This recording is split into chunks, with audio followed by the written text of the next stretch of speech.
अब हम third topic की तरफ आते हैं, जो है हमारा सामाजिक विकास यानी कि सोशल डेवलपमेंट इन इन्फेंसी। तो शैशवावस्था में होने वाला सामाजिक विकास, चलिए अब इसको देख लेते हैं। देखिए, जो बच्चे का जन्म होता है वो होता है एक परिवार में, लेकिन परिवार में रहकर बच्चे की बहुत सारी जो है क्रियाओं के माध्यम से उसका विकास होता है। अब बच्चा जैसे ही बड़ा होता है तो वो अपने परिवार से बाहर निकलता है, समाज के अंदर उठता बैठता है, उसको समाज में ले जाया जाता है घर के लोगों के द्वारा, मेंबर्स के द्वारा। तो इससे वो बहुत सारी बातों को सीखता है, उसका सामाजिक विकास होता है।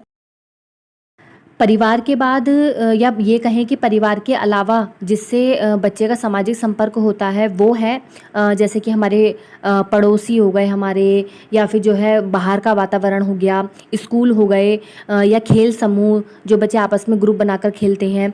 तो इन सभी से क्या होता है, बच्चे का सामाजिक विकास होता है। मेन चीज़ यहाँ पर देखिए, सामाजिक विकास तभी होगा जब सामाजिक संपर्क स्थापित होगा, यानी कि सामाजिक विकास तभी हो सकता है जब हम बाहर जाकर लोगों से बोलेंगे या उनके साथ उठेंगे बैठेंगे, तभी हमारा सामाजिक विकास अच्छे से हो सकता है। तो सामाजिक विकास के लिए अनिवार्य कारक क्या है, सामाजिक संपर्क है। हमें जब तक लोगों के संपर्क में नहीं आएंगे तब तक हमारा सामाजिक विकास नहीं हो सकता है। तो इस तरीके से ये थी सामाजिक विकास के बारे में टॉपिक। अब नेक्स्ट टॉपिक देखते हैं, शैशवावस्था में होने वाला संवेगात्मक विकास। कि संवेगात्मक विकास क्या होता है।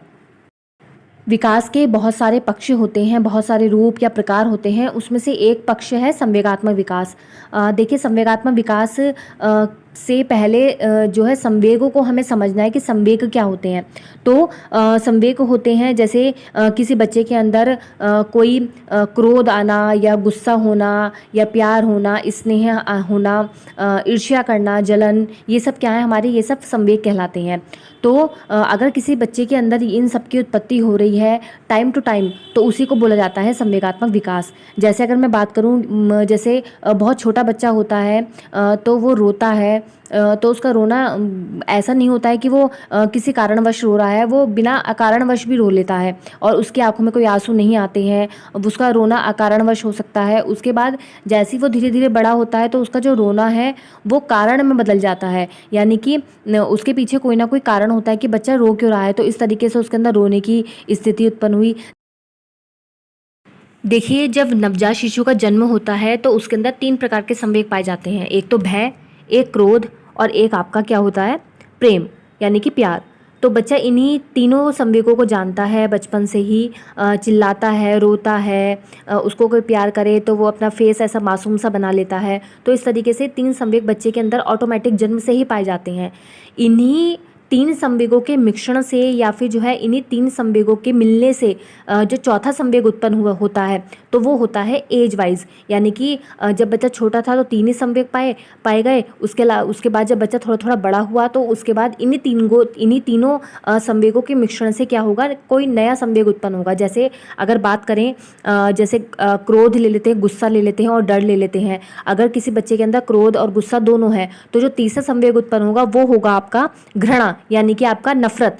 तो इस तरीके से चौथा संवेग जो है उत्पन्न होगा। तो इसी तरीके से बड़े होकर और भी बहुत सारे संवेग उत्पन्न हो जाते हैं, जैसे कि किसी के प्रति ईर्ष्या करना, जलन करना। लेकिन बच्चा इन सबको नहीं जानता क्योंकि छोटा होता है। तो ये संवेग कब उत्पन्न होते हैं, बड़े होने पर, जब वो जानने लगता है कि अरे मेरे साथ ऐसा हो रहा है, या घर में मुझे जो है किसी दूसरे भाई बहन से कम प्यार मिल रहा है, दूसरे भाई बहन को मुझसे ज़्यादा प्यार मिल रहा है, तब जाके ये संवेग उत्पन्न होंगे, जलन के, ईर्ष्या के, या हो सकता है बहुत ज़्यादा और भी क्रोध के संवेग उत्पन्न हो जाए।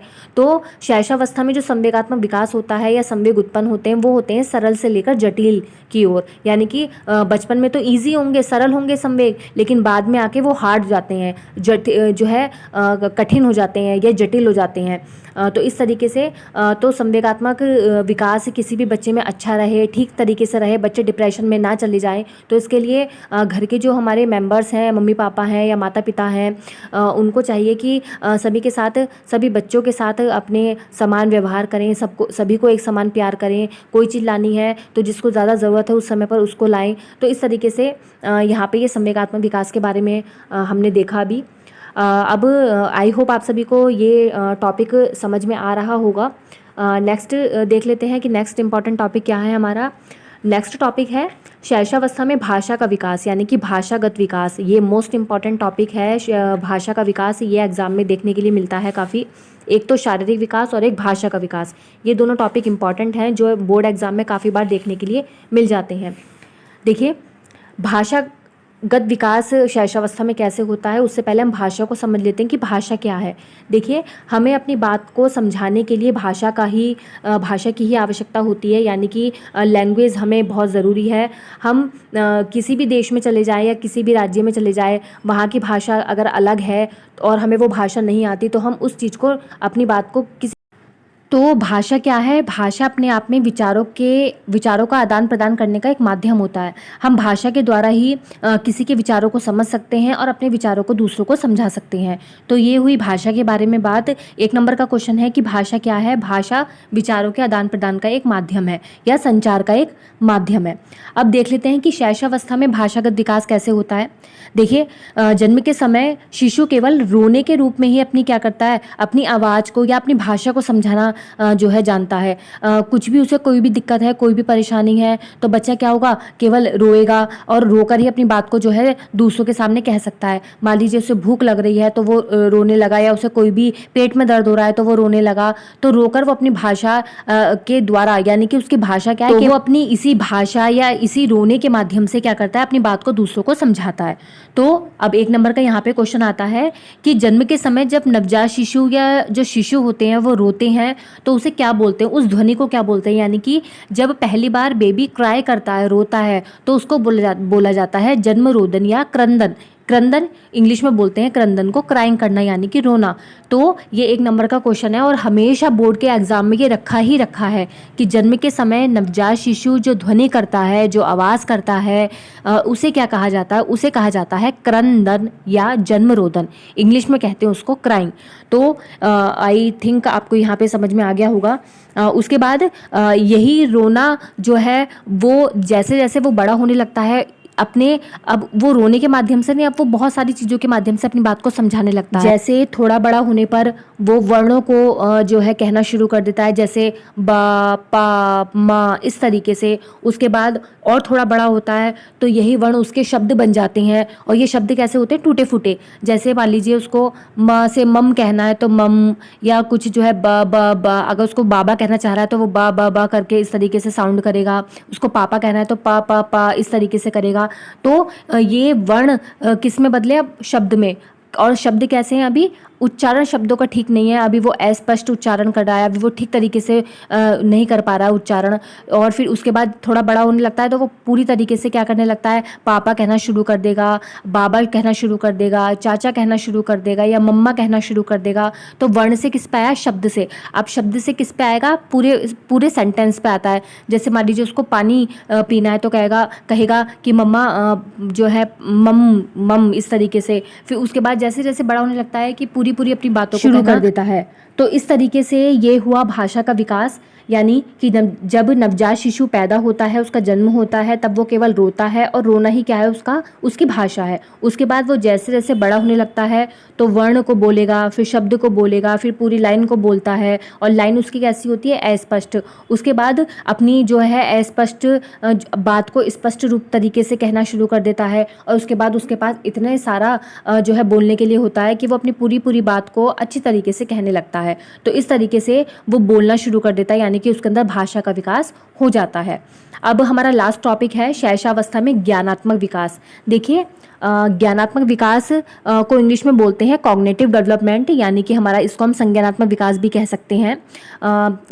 इसको हम मानसिक विकास के नाम से भी जानते हैं। देखिए, शैशवावस्था में मानसिक विकास कैसा होता है। सबसे पहले तो मानसिक विकास को देख लेते हैं कि मानसिक विकास किसे कहते हैं। जब हम किसी भी, हमारे अंदर समझ आनी शुरू हो जाती है, हम ना समझ से समझ की ओर जो है अग्रसर आगे की ओर बढ़ते चले जाते हैं या बढ़ने लगते हैं, तो वो हमारा मानसिक विकास कहलाता है। यानी कि हम पहले शुरू में कुछ और थे और हम धीरे धीरे, जैसे हमारी एज निकल रही है, हमारी एज जो है हम इतने साल के हो रहे हैं, तो हमें धीरे धीरे समझ आनी शुरू हो जाती है। तो समझ आना ही क्या कहलाता है, या परिपक्व होना ही क्या कहलाता है, मानसिक विकास कहलाता है। अब शैशवावस्था में बात कर लेते हैं कि शिशु के अंदर कैसे मानसिक विकास होगा। देखिए, इसके कई सारे जो है बहुत सारे इसके चरण होते हैं या स्टेप्स होते हैं जिस कारण से बच्चे के अंदर ज्ञानात्मक यानी कि मानसिक विकास होता है। जैसे जब बच्चे का जन्म होता है तो वो केवल क्या करता है, वो जैसे भूख लगने पर रोता है या उसको कभी ठंड लगती है, गर्मी लगती है तो वो प्रतिक्रिया करता है, जैसे कि छींकने लगता है या फिर जो है बहुत उसके सामने कुछ अचानक से ऐसा कुछ हो जाए या एकदम से रोशनी डाले तो एकदम चौंक जाएगा। तो इस तरीके से वो जो है एक सप्ताह का बच्चा इस तरीके से हरकतें करने लगता है। उसके बाद जब वो सेकंड जो है वीक में यानी कि दूसरे सप्ताह में आता है तो उसमें क्या करने लगता है, उसमें वो बहुत सेंसिटिव हो जाता है। बच्चा उस अपनी इंद्रियों को समझने लगता है, यानी कि उसको थोड़ी थोड़ी स्मेल आने लगती है और जो है उसके अलावा जैसे बहुत सारी चीज़ें और होने लगती हैं। तो ये सब हो जाएगा। उसके बाद जब वो थोड़ा और बड़ा होने लगता है तो वो वस्तुओं को थोड़ा थोड़ा पकड़ना शुरू कर देता है। आपने देखा होगा कि जब बच्चा बहुत छोटा होता है तो हम जो उसको बोतल से दूध पिलाया जाता है तो उसे बोतल को पकड़ के पिलाया जाता है, बच्चा पकड़ नहीं पाता बोतल। लेकिन जैसे वो थोड़ा बड़ा होने लगता है यानी कि कम से कम आपका 2 से ढाई महीने का होने लगता है तो वो थोड़ी थोड़ी बोतल पकड़ना शुरू कर देता है। पूरी तरीके से नहीं पकड़ेगा, थोड़ा सहारे से पकड़ेगा और फिर वो अपनी बोतल को गिरा देता है। उसके बाद चीज़ों को पकड़ने लगता है या अपनी मनपसंद का खिलौना ढूंढने लगता है और मम्मी की या किसी की भी गोदी में आके बैठ जाएगा तो उसको धीरे धीरे इस तरीके से समझ आने लगती है, चीज़ों को जानना शुरू कर देता है, अच्छा ऐसे नहीं ऐसे होता है। तो इसी को बोलते हैं ज्ञानात्मक विकास यानी कि समझ आना। तो नवजात शिशु से लेकर 3 साल तक के बच्चे के अंदर जो समझ आती है वो हम जो है ज्ञानात्मक विकास के अंदर समझ। आज की वीडियो में हमने देखा कि शैशवावस्था में कौन कौन से विकास इम्पॉर्टेंट हैं, कौन कौन से विकास काम करते हैं या किन किन विकासों का जो है महत्वपूर्ण योगदान होता है। ये सारे टॉपिक बोर्ड एग्जाम में आने वाले हैं तो आप इनको अच्छी तरीके से पढ़ लीजिएगा, तैयारी कर लीजिएगा। आई होप आप सभी को आज की वीडियो अच्छी लगी होगी। जो भी चैनल पर आज नए थे वो चैनल को सब्सक्राइब ज़रूर कर दीजिएगा, वीडियो को लाइक कर दीजिएगा, शेयर कर दीजिएगा। बाकी कल फिर से नई वीडियो के साथ रहेंगे। तब तक के लिए thanks for watching, bye bye, stay connected with bright crafting world. Thank you.